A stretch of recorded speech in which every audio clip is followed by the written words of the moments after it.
Hi, welcome. Our next question is, how do I create an empathy map?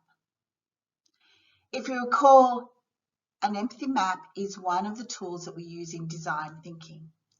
And it's a visual tool that tells the executive team, stakeholders, other team members, and anyone that we share the empathy map with, all about the persona or the person that we're trying to learn about. And that person could be an individual, that person could be a team, it could be a group of people, or even an enterprise. And in most cases, when we're talking about a persona, we're talking about an individual or a group of individuals that have very similar characteristics. So typically this could be something like a target market or a target stakeholder group. And in this video, what we're going to do is we're going to go over the tasks in creating an empathy map, and we're going to do this so hopefully you can follow them and create your own empathy map. So first, as we mentioned previously, in the discover phase, you would gather your data. So you would gather your data in a myriad of ways, and that is in the process of whether it be surveys, observations using the AEIOU framework, conducting interviews, conducting card sorting, looking at your data analytics, looking at your secondary data, doing desk research. There's a number of ways in which you can collect data. And the whole idea is to have a number of different ways that you can collect data so that you can culminate that data and converge that data into an empathy map. So what you want to do is discover what a person is seeing. You want to look at, well, what's important to them. So whether it be in their leisure environment, their online environment, their home environment, their work environment, you want to get an understanding of what they're seeing. There could be other environments that are important to the person that you're of interest in this case, and what you want to do is actually identify what are the various environments that person is in, and in those environments, what are they looking at? Okay, you want to take the data and you want to look at, well, who's influencing the people? What are they listening to, or who are they listening to? So it could be looking at their socials in terms of what are they sharing, what are they liking, what keeps coming up in their news feed, what conversations are they focusing on, who are their heroes, what books are they reading is another way that you can ask in an interview stage to try and understand what's influencing these people in their environment. So when we're talking about feelings, we want to focus on all the different types of feelings that people can feel, whether they be positive, negative, or even the feelings of indifference.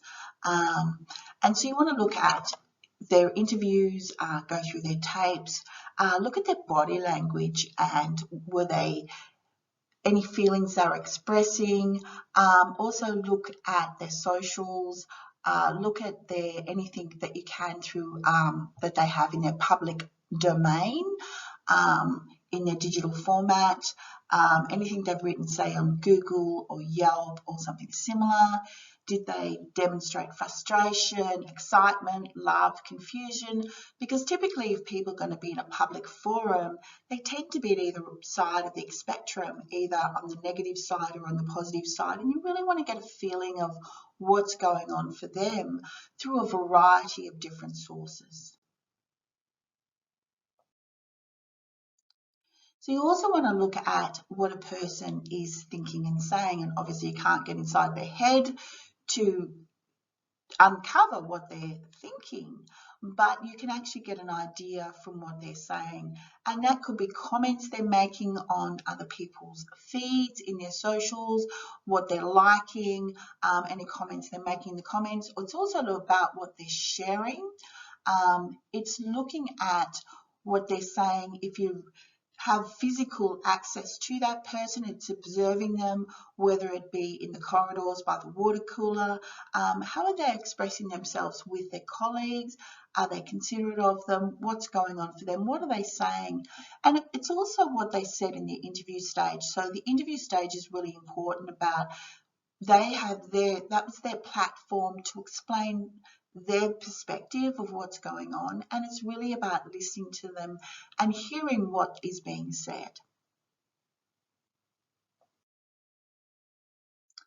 And again, we're looking at what is a person doing. So when we're talking about doing, we're talking about the actions, the activities, the interactions and usage. And if you recall the AEIOU framework that we used in the discovery phase, well, we want to pull out some of those activities, the interactions and the usage from the AEIOU framework. So we want to also look at things like any meetup activities that people are attending, any Facebook events that they're attending. We want to look at any work events they're attending. And again, it depends on what it is you're trying to discover about the person. I'm just trying to give you some ideas. It could be about family get-togethers that the person is attending. Activities that we're really looking at activities that are relevant for what it is you're trying to discover about the person. And those that are closely related to the opportunity, whether that be a customer journey that they're undertaking, any investment activities or any leisure activities that are relevant that you're trying to learn about the person, or if it's a team or if it's an enterprise or a group. It's just trying to understand what are those activities or their consumption habits that are important to them. Okay, pain points. A lot of people, in my experience, have been a bit scared about pain points, but I actually find pain points a really valuable thing to ask those questions about. So these are the things that are annoying somebody, or these are the things that they get confused about, or the things that really frustrate them. And these are the things that can become roadblocks or can inhibit them in continuing on with their journey, or these are the things that can make something not as easy as what they would like it to be. So identifying pain points are really, really important, because in my personal experience, it's the pain points that actually can then catapult us into delivering, better innovations, better solutions, better experiences for the people that we're trying to solve things for, or make decisions for, or essentially the people that we're trying to help. Okay, another thing that you want to look at is, from your interviews and from all the data that you've collected in the discovery phase, the goals, the benefits or the gain points, they're often called, of what people are trying to achieve. So are they looking for something that is long lasting? Are they looking for something that's easier to do? Are they looking for something that's faster to do and convenient? And I often find that when you're in the interview stage, I prefer to ask these kind of questions after the pain point questions, because in the pain point questions, they start to tell you what's annoying and frustrating and what have you. And then you go, well, what are you trying to achieve? And then you can get a better understanding of what they're trying to achieve, and really kind of get down into the nuts and bolts of what they're trying to achieve. And so you're really trying to do that. And another really good tool I find this in is actually in the card sorting activities, when we incorporate that in with the interviews and we get people to start to categorize things. And that's a really good way to understand their goals and their benefits and their gain points, and what's in it for them. What is it about them that would help them to achieve their goals? And because after all, it's the person that you're trying to help is what it's all about.